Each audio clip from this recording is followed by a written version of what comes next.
मैंने हस्बैंड से बोला देखो मैं बचूंगी तो नहीं अब, ओके, क्या बोला आपने? मैं नहीं लास्ट था बचूंगी, बिल्कुल। मुझे पता है और मैं कीमो भी नहीं। ऐसा क्यों आया मन में कि आपने सोचा कि आप नहीं बचोगे? जब सेकंड सेट की कीमो लगी, एक कीमो मेरी बची थी, तो डॉक्टर ने पैट कराया था, तो उसमें जब पैट में आया तो बोले कि नेक तक आ गया है कैंसर। नेक तक कैंसर कीमो होते होते हाँ। कैंसर फैल रहा है। मेरा माइंड में क्लिक हुआ, मैं कहा नेक तक कैंसर आ गया है, क्योंकि हम पर्टिकुलर ट्रीटमेंट में, रेगुलरली ट्रीटमेंट में हमने एक भी कीमो मिस नहीं किया। मेरे को कैंसर डिटेक्ट हुआ था। कहाँ पे?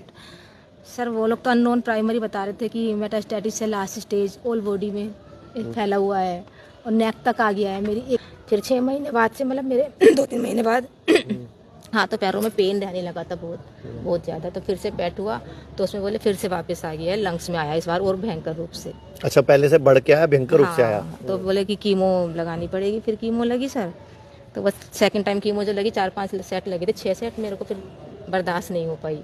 तो मेरे हस्बैंड थे, मैं रोने लगी। तो कीमो के साइड इफेक्ट आए आपको? हाँ, क्या दिक्कत आई आपको? मेरे हाथों पैरों में चला नहीं जाता था, ऐसे भी फिंगर नहीं मुड़ती थी। जिस दिन मैं आई थी मेरी फिंगर नहीं मुड़ रही थी। मतलब जब आप आए थे उंगलियां भी नहीं मुड़ रही थी आपकी? नहीं हो रही थी, मुझसे चला भी नहीं जा रहा था, मेरे पैरों से मतलब चला नहीं जा रहा था मुझसे बिल्कुल भी। कीमो हुई मेरी लास्ट, तो 17 मई 2025 को आप आए थे हमारे पास। हमारे पास मैम जो आए थे, मई में आए थे, और जो मैम ने बताया कि इन्हें बोल दिया गया था कि आपकी पूरी बॉडी में कैंसर फैल चुका है, और ये भी मैम को बोला गया था कि बहुत भयंकर रूप है कैंसर का। और मैम ने खुद जब बोला कि मुझे लगता है अब मैं नहीं बचूंगी, जब दोबारा कीमो लेनी शुरू की, तो मैम ने अपने घर भी ये बोला मैं नहीं बचूंगी। मैम जब इनको लास्ट कीमो लग रही थी, एक्चुअली वो कीमो क्या 3 दिन चलती थी सर, पैरालाइज होने लगे वो थे। 3 दिन चलती थी और इसके हाथ पैर सब सूज गए थे। फिर लास्ट में मुझे भी लगा कि अब इसके अंदर कुछ नहीं रह गया है। एक्चुअली कीमो लगने से पहले ये कीमो लगवाना भी नहीं चाहती थी, ये आयुर्वेद में जाना चाहती थी, बट घर के लोगों का प्रेशर इतना था कि कैंसर फैल चुका है, सब मना कर रहे थे कि कीमो ही इसका इलाज है। हमने कीमो लगवाई, वो हमारी गलती थी, क्या थी पता नहीं सर। बट फिर हम लोग आए, इसने कहा अब आप मेरे लास्ट चाहिए, मैं बच नहीं पाऊंगी, आप प्लीज़ मुझे हिम्स में, वहाँ पे मैं उनका वीडियो देखती हूँ, आप मुझे वहाँ ले जाइए, एक लास्ट ऑप्शन है।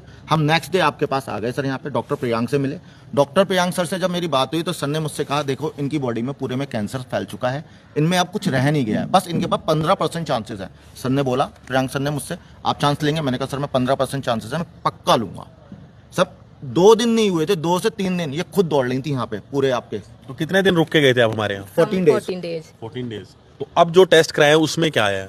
उसमें नॉर्मल आए हैं सर। नॉर्मल आया जी। सारे कैंसर मार्कर नॉर्मल है। डॉक्टर क्या कहते हैं कि अब कैंसर नहीं है बॉडी में? डॉक्टर कहते हैं हम बताओ घर जाओ अपने। साई जी, लोग कहते हैं आयुर्वेद गंभीर बीमारियों का इलाज नहीं कर सकता, लेकिन अगर पूरे भारत में कोई गंभीर बीमारी से परेशान है तो आयुर्वेद को ट्राई करने तो आ सकते हो ना, पंचकर्मा करा सकते हो, नुकसान तो कुछ होगा नहीं, लेकिन बॉडी हील कर गई तो जिंदगी आपकी बन जाएगी।